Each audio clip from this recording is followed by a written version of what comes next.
ایک پادری سے ایک دفعہ میری ملاقات ہوئی. پہلے تو میں چرچ ور بھی چلا جاتا تھا پادریوں سے تھوڑا گپ شپ لگانے کے لیے, تھا عیسائیت کو سمجھنے کے لیے. میری ہمیشہ عادت ہوتی ہے کتابوں کے بجائے نا جو صاحب کتاب ہے اس سے علم سیکھا جائے. ایک شوگر کے اسپیشلسٹ آئے 2-4 دن پہلے ملنے کے لیے, میں 3 گھنٹے ان کے پی گیا. اسی ہفتے کی بات ہے, شوگر کے بارے میں معلومات یہ وہ, تو کافی بیچارے تھک گئے نا. میں نے کہا بہت زیادہ ہو گئی, اب ان کی شوگر کہیں لو نہ ہو جائے. تو میں نے ان سے کہا دیکھیں یہ باتیں میں کتابوں سے پڑھتا نا تو مجھے 20 کتابیں پڑھنی پڑتی, پھر بھی جا کے میں اس نتیجے پر نہیں پہنچتا جو شوگر کے اسپیشلسٹ سے گپ شپ لگا کے میں اس رزلٹ تک پہنچ گیا ہوں. حقیقت ہے کتاب کے بجائے جو صاحب کتاب ہے نا وہ آپ کا فاصلہ بہت جلدی طے کراتے. ہسٹری پڑھنی ہے آپ نے تو ہسٹری کی کتابیں ہیں, لیکن جو ہسٹری کے پہلے سے ماہرین ہیں آپ ان سے جلدی سیکھ سکتے ہو. اپنے یعنی جو چیزیں آپ کو چاہیے نا وہ نوٹ بھی کر سکتے ہو آپ. تو علم کا ایک طریقہ یہ بھی ہوتا ہے کیونکہ انسان کے پاس محدود وقت ہے, وہ ہر چیز میں کتابیں پڑھ کے مہارت حاصل نہیں کر سکتا. یہ جو لوگ کہتے ہیں نا جن کو سب پتہ ہے, ان کو کچھ بھی نہیں پتا ہوتا, تبھی ان سے ماہرین کبھی متاثر نہیں ہوتے, ان سے بے وقوف لوگ متاثر ہوتے. کسی اسکالر کے بارے میں کل مجھ سے کسی نے پوچھا کہ فلاں اسکالر ہے وہ تو عالم بھی نہیں ہے, لوگ بہت سن رہے ہیں. میں نے کہا کوئی ایک عالم بتاؤ جو اس کو سن رہا ہو. میں نے کہا ایسے تو بہت سارے ڈاکٹر ہیں یوٹیوب پہ جو ڈاکٹر نہیں ہے لیکن لوگ بہت سن رہے ہیں, مگر ڈاکٹر ایک بھی نہیں سن رہا ہوگا اس کو. صحیح ہے نا. وجہ اس کی ہے کہ جس کے پاس میڈیکل سائنس کا علم ہی نہیں ہے وہ تو خود بیچارہ فارغ ہے, اس کو تو کوئی بھی میڈیکل سائنس کے نام پہ منجن بیچ دے, حکمت حکیم کے نام پہ منجن بیچ دے, وہ متاثر ہوگا, ڈاکٹر نہیں ہوگا متاثر. ٹماٹر کے فضائل حکیموں نے ڈالے ہوئے نا, ٹماٹر کھانے سے یہ, ٹماٹر کھانے سے وہ, لوگ کہہ رہے ہوتے ہیں کل سے ٹماٹر کا سوپ بنا کے پیئیں گے ہم, لیکن کوئی حکیم جو ماہر ہو وہ متاثر نہیں ہو رہا ہوگا, وہ کہے گا پتہ نہیں کہاں سے لایا یہ. عوام اس لیے ہم اور آپ جیسے لوگ اس لیے متاثر ہو رہے ہیں کہ ہمارے پاس میڈیکل سائنس کی الف بے بھی نالج نہیں ہوتی, لہذا جو صحیح ڈاکٹر ہے ان کی ویورشپ بہت کم ہے یوٹیوب پہ. 2 نمبر ڈاکٹروں کے ملین سبسکرائبر ہیں, ملین. تو عوام کے متاثر ہونے سے نا کسی اسکالر یا کسی ڈاکٹر سے عوام متاثر ہے, اس سے قطعاً متاثر نہ ہوا کرو. یہ دیکھو وہ پڑھے لکھے لوگ کتنے متاثر ہیں. تو اگر کوئی مذہبی اسکالر ہے اس سے مذہبی اسکالر تو علماء ہوتے ہیں نا, علماء کتنے متاثر ہیں. اگر علماء متاثر ہے بھائی علم ہے, اگر علماء میں ایک بھی متاثر نہیں ہے اس کا مطلب یہ عوام میں تو منجن بک رہا ہے ٹائٹ طریقے سے, اس سے پڑھے لکھے لوگ بالکل متاثر نہیں ہوتے. لیکن کمال کی بات ہے کہ آج جو جتنا بڑا جاہل ہوتا ہے اور جاہلوں کے کراؤڈ کو دیکھ کے وہ فخر بھی کرتا ہے. یعنی پہلے زمانے میں یہ ہوتا تھا کسی کو اپنا لوہا منوانے کے لیے کہتا تھا کہ مجھے دیکھو میں ڈاکٹر ہوں تو دیکھو کتنے ڈاکٹر مجھے سنتے ہیں. تو لوگ کہتے تھے یار واقعی آپ کے تو ڈاکٹر بڑی رسپیکٹ کرتے ہیں. لیکن اب الٹا ہو گیا ہے, اب تو میں ڈاکٹروں کی دکانیں بند کرنے آیا ہوں. لوگ اس طرح کے نا میں نے دیکھے حکیم ڈاکٹر یوٹیوب پہ آ کے اس طرح کی باتیں کر رہے ہیں, یہ ڈاکٹر سارے بیوقوف بنا رہے ہیں, میں ہوں اصل میں. تو سمجھ لو کہ یہ ڈاکٹری کے نام پہ بیوقوف بنا رہے ہیں. صحیح ہے نا, کیونکہ سارے ڈاکٹر کیسے ہو گئے بھائی, کوئی نئی چیز آئی ہے مارکیٹ میں جو کسی ڈاکٹر کو پتا نہیں, صرف اسی کو پتا ہے. اس طرح کے میں نے ڈاکٹر بھی دیکھے, اسکالرز بھی دیکھے. خیر تو آپ خوب اچھی طرح سمجھ لو کہاں سے بات چل رہی تھی. ہاں تو شوگر کے ڈاکٹر سے ملاقات ہوئی نا, تو میری عادت ہوتی ہے جو جس سے میں اس کو کافی اس سے نالج لینے کی کوشش کرتا ہوں. تو یہ بات ہاں تو میں پادری کے پاس گیا, بچپن کی بات ہے نا, مجھے تھا یہ اس قسم کے شوق الٹے سیدھے. تو میں چرچ میں چلا گیا, اس وقت مشہور بھی نہیں تھا. تو میں نے وہ پادری صاحب سے نا گپ شپ شروع کر دی. تو پتہ نہیں کیا واقعہ تھا, دماغ سے ہی نکل گیا. میں بتا رہا تھا واقعہ یار, پادری سے میری کیا بات ہوئی تھی مجھے زبان سے نکل گیا. یہ بات کیا چل رہی تھی اس سے مجھے واقعہ یاد آئے گا. لوگ مجھے کہتے ہیں حافظہ خراب ہو گیا, تو آپ لوگ کا کون سا صحیح ہے؟ آپ سے جب پوچھو کہاں بیان چل رہا تھا تو آپ بھی نہیں بتا رہے ہوتے. ہاں اب یہ دیکھو ان کا حافظہ تھی ہے. میں نے اس پادری سے پوچھا عیسائیت کے بارے میں نا کہ یہ عیسیٰ علیہ السلام, وہ اس نے مجھے پوری تقریر سنائی کہ عیسیٰ علیہ السلام اصل میں ہر پیغمبر سے معاذ اللہ گناہ ہوا ہے, تو اس گناہ کے نتیجے میں پیدا ہوئے ہیں. میاں بیوی میں ملاپ ہوتا ہے یہ گناہ ہے, تو گناہ کے نتیجے میں انسان پیدا ہوتے ہیں. تو اللہ نے کہا کہ عیسیٰ ابن مریم ایسا انسان پیدا کروں جو میاں بیوی کے ملاپ کے نتیجے میں نہ ہو. تو اللہ نے اپنی روح کو کلمہ کن, وہ جو باتیں کرتے ہیں جو آج تک ان کی سمجھ میں بھی میرا خیال ہے, میں تو 1 گھنٹہ سر پڑھولتا رہا, مجھے سمجھ میں آیا نہیں کہ کیا کہہ رہے ہیں. کلمہ کن جو تھا وہ اللہ کا کلمہ کن جو تھا نا وہ انسانی شکل میں آیا. ٹھیک ہے ان کا نظریہ ہے وہ جانے. خیر اس کا خلاصہ یہ کہ کلمہ کن انسانی شکل میں آیا اور وہ گناہ کے نتیجے میں نہیں, بس عیسیٰ پاک روح پیدا ہو گئی اس کے نتیجے میں. تو اچھا ان کے ہاں پادریوں میں یہ بھی ہے کہ شادی بیاہ اچھا عمل نہیں ہے, جو بہتر نہیں ہے. بہتر ہے کہ آپ للہ فی اللہ زندگی گزاریں نکاح سے دور، کیونکہ ان کے یہاں جو میاں بیوی کا ملاپ ہے نا، اس کو اچھی نظر سے نہیں دیکھا جاتا. حلال تو ہے مگر یہ کہ جو نہ کرے وہ زیادہ اچھا ہے، پاکیزہ ہے نا، پاکیزہ. جیسے حضرت مریم کا نکاح نہیں ہوا تھا، ان کے مذہب میں یہ چیز ہے. پادریوں میں بھی اصل جو مذہب تھا وہ یہ کہ نکاح مت کرو، اب انہوں نے کرنا شروع کر دیا ہے، لیکن پادریوں کا جو اصل مذہب تھا رہبانیت، وہ نکاح مت کرو کیونکہ یہ عمل گندا ہے. تو اس پہ بحث شروع ہو گئی کہ یہ گندا ہے کہ اچھا ہے. میں نے کہا مجھے ایک بات بتاؤ، ہم اور آپ جو پیدا ہوئے یہ غلط ہوئے؟ نہیں ہونا چاہیے تھا. میں نے کہا نہیں. تو میں نے کہا جس کام کے نتیجے میں پیدا ہوئے وہ کیوں غلط ہو گیا بھائی؟ پھر وہ کیوں غلط ہو گیا؟ ایک مثال دے رہا ہوں میں، جس کام کے نتیجے میں، بھائی اسلام نے تو بتا دیا کہ حلال ہے کیا ہے، حرام ہے. حرام کرو گے تو غلط زنا بچے پیدا ہوں گے، غلط ہو گیا نا. حلال کرو گے تو حلال بچے پیدا ہوں گے. تو کام ہی کو غلط قرار دینا ٹھیک نہیں ہے. لیکن اتنی بات تو ہے نا کہ اس کام کو اگر آپ ویسے ہی اگر دیکھ لینا اس کے اتنی دلائل سے ہٹا کے، تو انسان اس عمل سے شرماتا ہے، چھپاتا ہے اس عمل کو، لوگوں کے سامنے ظاہر نہیں. جیسے بیت الخلا جانا، لیکن اس قابل ہے کہ پوری دنیا کے سامنے آدمی بیت الخلا جائے؟ دیکھنے میں تو کتنا گندا عمل ہے نا، واش روم میں بیٹھا ہوا ہے اور پتہ نہیں کیا کیا رپورٹیں پیش کر رہا ہے وہاں جا کے. لیکن اس لحاظ سے گندا ہے کہ بدبو بھی ہے اس میں، چھپاتا بھی ہے لوگوں سے، دیکھتا ہے کنڈی اچھی طرح لگی ہے کہ نہیں لگی. اور پاکستان میں تو تالے ڈال کے بیٹھا کرو، جب زیادہ دیر ہوگی نا دروازہ توڑ کے لوگ گھسیں گے اندر، اور کیمرے بھی ہاتھ میں ہوتے ہیں لوگوں کے. تو اس لحاظ سے تو گندا عمل ہے دیکھنے میں، لیکن اس لحاظ سے بہت اچھا عمل ہے. یہ نہ ہونا تو قبض کی گولیاں کھاتا ہے انسان. حکیم صاحب 3 دن سے واش روم نہیں گیا. حکیم کہے کہ تو واش روم جانا چاہتا ہے، اتنا گندا عمل، اچھا ہے شکر کر، نہ بدبو آ رہی ہے کہیں سے، اور نہ جو ہے تو کہیں گندگی ڈال کے آ رہا ہے. اور اب ہم باتیں کرتے ہوئے بھی گھنا رہی ہے ایسی باتیں کرتے ہوئے. لیکن بھائی گندا ہو کے بھی کیا ہے، ضرورت ہے. نہیں ہوگا تو قبض کی گولیاں کھا کھا کے واش روم جاؤ گے، اور زیادہ ایک ہفتہ قبض ہو گیا تو بولو گے بھائی اب تو جمال گوٹا کھلا دو حکیم صاحب، اب تو جمال گوٹا کھلاؤ. تو اس لحاظ سے کیا یہ گندا عمل ہے کہ چھپاتا ہے انسان اس عمل کو. تو میاں بیوی کا ملاپ بھی اس لحاظ سے چھپانے کا عمل ہے، انسان کو اس میں حیا آتی ہے. لیکن نتیجے میں کیا ہو رہا ہے؟ نتیجہ بالکل اپوزٹ ہو رہا ہے. اولاد ملتی ہے جس میں انسان خوشیاں مناتا ہے، انہی اولاد میں مجاہدین پیدا ہوتے ہیں، بڑے بڑے نیک لوگ پیدا ہوتے ہیں، بڑے بڑے دنیا میں کام کرنے والے لوگ پیدا ہوتے ہیں.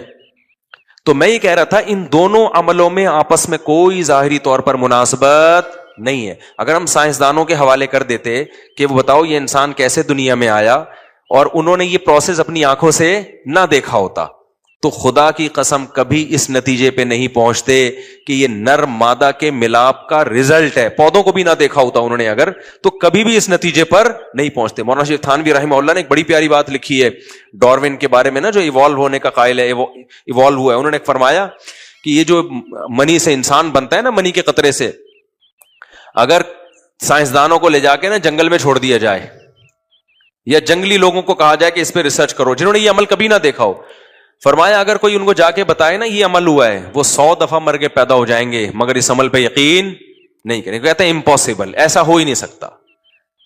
تو لیکن ہم نے مشاہدہ کر لیا تو ہم اللہ کی اس قدرت پہ ایمان لے آئے. تبھی اللہ کہتا ہے کہ جو منی سے انسان کو بنا سکتا ہے، اور منی کے لفظ قرآن نے کیا لفظ استعمال کیا، من نطفۃ امشاج، ملے ہوئے پانی سے، سلالۃ من ماء مہین، ایک ذلیل گھٹیا پانی جو خلاصہ ہوتا ہے مختلف چیزوں کا. سلالہ پتہ ہے کسے کہتے ہیں؟ سلہ یتسللو کا معنی ہوتا ہے کھسکنا. جیسے آٹے میں سے بال آپ یوں کر کے آرام سے نکال لیتے ہیں، ہوتا ہے نا، یا کوئی مجلس میں بندہ بیٹھا وہ کھسک کھسک کے پتلی گلی سے نکل جائے، اس کو بھی یتسللون منکم لوادا سورہ نور میں، کہ منافقین نبی کی مجلس میں ہوتے تھے، یوں ہی کر کے کھسک کے نکل جاتے تھے، بغیر اجازت کے چلے جاتے تھے.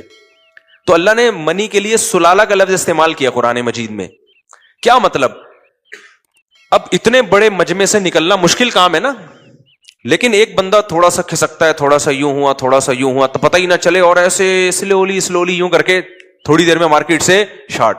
ہمیں پتہ بھی نہیں چلتا، یہ بغیر بتائے کلاس سے طالب علم چلا گیا، استاذ کو پتہ ہی نہیں چلتا، تو غصہ کیسے آئے گا؟ تو منافقین یہی کام کرتے تھے. اسی کے لیے اللہ نے سلالہ کا لفظ جو استعمال کیا منی کے لیے بھی، کہ مختلف خوراکیں ہیں جو باپ اور ماں کھاتے ہیں، کتنی جلدی اللہ تعالیٰ اس سے منی کی چیزوں کو کھسکا کے نکال دیتا ہے. ٹھیک ہے نا، سلیکٹڈ چیزیں ہوتی ہیں جس سے منی بنتی ہے اور آگے اس سے انسان بننا ہے. گوشت، انڈے، روٹی، شہد. میرے منہ پہ تو اچھی اچھی چیزیں ہی آتی ہیں، اب کیا کروں. آج کل کی مثالیں دیتا ہوں، غلط معذرت، آپ کہیں گے پتہ نہیں کون سے زمانے کی بات. جیسے برگر، پیزا، گولا گنڈا، یہ سب چیزیں ماں باپ کھا رہے ہیں، تبھی بچے بھی گولے گنڈے جیسے پیدا ہو رہے.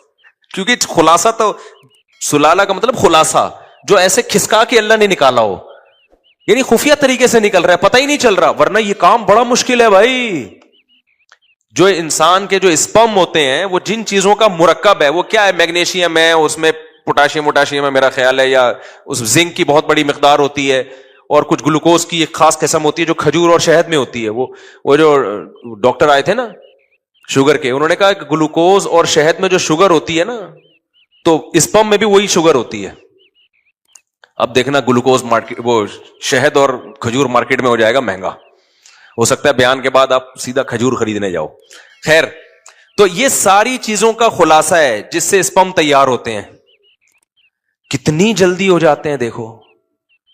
یعنی انسان جس چیز سے بنتا ہے وہ کیا ہے، ابا اماں جو کچھ بھی کھا رہے ہیں، میاں بیوی جو کچھ بھی کھا رہے ہیں، روٹی کھا رہے ہیں، پراٹھا کھا رہے ہیں، مکھن کھا رہے ہیں، تھوڑے ہی ٹائم کے اندر اللہ تعالیٰ کیا کرتے ہیں، ساری چیزوں سے انسان بننے کے لیے جو چیزیں استعمال ہوتی ہیں نا، وہ ساری نکال کے اسپرم کی صورت میں جمع کر دیتے ہیں. چلو بھائی، تو یہ ایسے یہ کھسکا کے نکالی ہے کہ نہیں نکالی ہے؟ ہونا تو یہ جو لاکھوں سال میں یہ پروسیس ہونا چاہیے تھا بھائی. یہ کیمیائی عمل ہو رہا ہے بڑا لمبا چوڑا، اس کے لیے تو صدیاں لگنی چاہیے. 72 گھنٹے کے اندر جو ہے نا، 72 گھنٹے کے اندر یہ پورا پروسیس مکمل ہو جاتا ہے. یعنی جتنا ڈسچارج ہوا ہے نا مرد یا عورت، وہ 72 گھنٹے میں ڈاکٹر کہتے ہیں مکمل وہ مادہ بن کے تیار ہو جاتا ہے، اور چند گھنٹوں کے اندر بننا شروع ہو جاتا ہے. لیکن بنتا کیسے ہے؟ سیب، انار، انگور، جو کچھ کھا رہے ہو، کیسے یار اللہ نے ایسا سسٹم لگا دیا اندر کہ میدا جا کے پہلے ہضم کرے گا، جگر خون بنائے گا، پھر اس سے کیا کیا چیزیں، جو چیزیں بن رہی ہیں، آنکھوں کی بینائی، کانوں کی سماعت، یہ ساری چیزیں بنتے اور ادھر اسپرم بھی بن رہے ہیں. تو یہ اس کے لیے اللہ نے سلالہ کا لفظ مختلف چیزوں کا مرکب اللہ نے نکالا. یہ اللہ کی بہت بڑی خدا کی قسم قدرت ہے. یہ آٹومیٹیکلی نہیں ہو سکتی، اس کے لیے کوئی سسٹم بنا کے کسی نے وہ سافٹ ویئر انسان کی باڈی میں انسٹال کیے ہیں. ایسے سافٹ ویئر کروڑوں اربوں سال میں بھی آٹومیٹیکلی خود بخود نہیں بن سکتے. تو یہ تو خدا کے وجود کے دلائل ہیں، یہ ہم نے اپنی آنکھوں سے دیکھ لیے. اب وہی خدا جس نے منی سے انسان کو بنایا، 9 مہینے میں بنا کے باہر نکال دیا اس نے، وہی خدا کہہ رہا ہے کہ اس کائنات کو میں نے عدم سے وجود بخشا ہے، میں نے بنایا ہے. پہلا انسان ڈائریکٹ آدم بنایا میں نے، وہ بندر سے نہیں بنا، وہ ڈائریکٹ میں نے مٹی سے بنایا. تو مان لو یار جو یہ کر سکتا ہے وہ بھی کر سکتا ہے، لیکن سائنس نہیں مانے گی. سائنس کہہ رہی ہمارے مشاہدے میں نہیں ہے. تو ہم یہ کہیں گے آپ کے جب ایک چیز مشاہدے میں نہیں ہے تو آپ بولو سائنس اس بارے میں خاموش ہے، ہم کچھ کہہ نہیں سکتے اس بارے میں کیا ہوا تھا، ہمارے پاس نالج نہیں ہے. ہم نے منی سے انسان بنتا ہوا دیکھ لیا، یہ تو ہم کہہ رہے ہیں بھائی ایسے بنا ہے، کھوپڑی میں تو یہ بھی نہیں آتا لیکن بن گیا ہے بھائی. تو جب اللہ کہہ رہا ہے کہ میں نے ڈائریکٹ مٹی سے آدم کو بنا دیا، تو اس کو مانتے ہوئے موت کیوں آ رہی ہے؟ یہ کیوں فرض کر رہے ہو؟ نہیں بھائی سائنس تو مذہب کو نہیں مانتی، تو پھر پھینکو لمبی بیٹھ کے. جب مذہب کو نہیں مان رہے تو تمہارے پاس کائنات کی ابتدا کی کوئی دلیل ہے ہی نہیں، کوئی دلیل نہیں ہے. بگ بینگ تھیوری ہے نا، جو دھماکے سے پوری کائنات پھٹ کے الگ ہوئی ہے. تو میں وہ کچرے کی مثال دے رہا تھا کہ سائنٹسٹ نے کہا ہے کہ دھماکہ ہوا ہوگا، ہم اس کے منکر نہیں ہیں، لیکن بھائی کیا تھا جس نے عدم سے وجود میں یہ دھماکہ کر کے اتنی خوبصورت منظم کائنات بنا دی؟ یہ کون سا دھماکہ ہے بھائی؟ اتنی منظم، اس دھماکے میں ایوالو کا بھی سافٹ ویئر انسٹال ہو گیا اور انسان اور وسیم غفار ستار وجود میں آ گئے یار. اس لیے میں بار بار کہہ رہا ہوں کہ لوگ قرآن پہ ایمان نہیں لاتے، کھوپڑی سے ہی سوچ لو بھائی. کھوپڑی کہتی ہے خدا کا انکار ممکن نہیں ہے ہمارے لیے، ناممکن ہے کہ آپ خدا کا انکار کرو. مذہب کو ایک طرف رکھو، عقل سے، عقل کیا کہتی ہے؟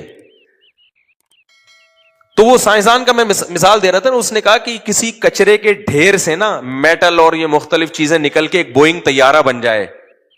اگر کوئی کہے نا یہ آٹومیٹیکلی خود بخود بنا ہے، تو اس کا جتنا بننے کا امکان ہے نا، اس سے زیادہ مشکل امکان اس کائنات کے بننے کا ہے آٹومیٹیکلی. سمجھتے ہو کہ نہیں سمجھتے؟ یعنی ایک بوئنگ طیارہ کھڑا ہوا ہے, آپ کہہ رہے ہو پتہ نہیں اس کا کوئی سائنٹسٹ تو نظر آ نہیں رہا, بنایا کس نے, تو اب آپ نے مختلف تھیوریز پیش کرنا شروع کی, یار ایکچولی یوں ہوا تھا, ایک دن دھماکہ ہوا تھا, یہ ہو گیا تھا, تو دھماکہ ہوا تھا, تو ہو سکتا ہے دھماکہ ہوا اور اس کے نتیجے میں بوئنگ طیارہ بن گیا ہو. تو عقل مند کیا کہے گا؟ عقل مند کہے گا بھائی ہمیں نہیں پتا یہ کیسے بنا ہے, لیکن اب اگر ہمیں نہیں پتا تو ہمیں کہہ دینا چاہیے اس بارے میں ہم کیا ہیں, کوئی رائے قائم نہیں کر سکتے. ہر چیز میں ٹانگ اڑانا ضروری نہیں ہے, ہم کوئی رائے قائم نہیں کر سکتے, پتہ نہیں کیا ہوا تھا.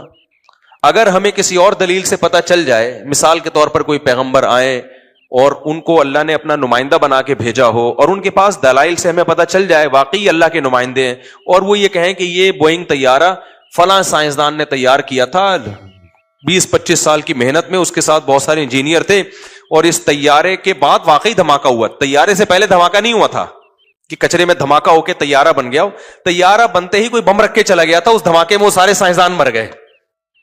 صحیح ہے نا؟ تو اب ہمیں نہیں پتا چل رہا وہ گئے کہاں, لیکن یہ پیغمبر اگر بتا دیں تو یہ مان لینا آسان ہے, بشرطے کہ اس پیغمبر کے سچے پیغمبر ہونے پر دلائل قائم ہو جائیں. اللہ خود نہیں بتاتا, اللہ نمائندوں کو بھیجتا ہے. تو کائنات کی ابتدا کیسے ہوئی, آدم پہلا انسان دنیا میں کیسے آیا, وہ مختلف انواع تھی جن کے نتیجے میں ایک انسان بن کے ابھر گیا, یہ تھا, یا مٹی سے ڈائریکٹ انسان بنا ہے, یہ ہمارے پاس اس کی نہ سائنس اس کے بارے میں کوئی تبصرہ کر سکتی ہے, اور نہ ہم عقل لڑا سکتے ہیں, نہ ہسٹری بتا سکتی ہے. ہسٹری تو لکھی بہت بعد میں گئی ہے, تو اس کے بارے میں یوں کہنا چاہیے بھائی سائنس اس بارے میں کیا ہے, خاموش. سائنس نہیں بتا سکتی کہ یہ کیسے ہوا ہے, کیونکہ یہ ایک اتفاق تو ہو ہی نہیں سکتا ایسے. اب ہم خاموش ہیں تو ہم کہیں گے سائنس نہیں بتا سکتی. بھائی جس نے بنایا ہے نا, اس نے لاکھوں پیغمبروں کو بھیجا ہے, ان پیغمبروں میں کچھ بہت ساری چیزیں سیم ہیں. سارے پیغمبر ایک ہی بات کرتے رہے ہیں کہ انسان کی ابتدا کہاں سے ہوئی ہے, آدم سے. کیونکہ آج نا بہت سارے مذہبی اسکالر بھی وہ ڈارون کو پروموٹ کرنا شروع کر دیا ان لوگوں نے, کہہ رہے ہیں اس میں کوئی حرج نہیں ہے کہ اگر قرآن یہ کہتا ہے کہ قرآن میں کہاں لکھا ہے کہ آدم کو مٹی سے, قرآن صاف کہہ رہا ہے خلقہ من تراب, اللہ نے آدم کو کس سے بنایا, مٹی سے بنایا ہے. وخلق منہا زوجہا, اور ان کی بیوی کو آدم سے بنایا ہے. یہ الگ الگ پیدا بولو نہیں ہوئے ہیں, بیوی کو آدم سے بنایا, اور آدم کو کس سے بنایا, مٹی سے. کچھ لوگ کہتے ہیں مٹی سے بنایا, لیکن قرآن میں یہ تو نہیں کہ فوراً بنا دیا, ہو سکتا ہے کھربوں سال میں مٹی مختلف پروسیس سے ہوتے ہوتے آدم کی شکل اختیار کی ہو.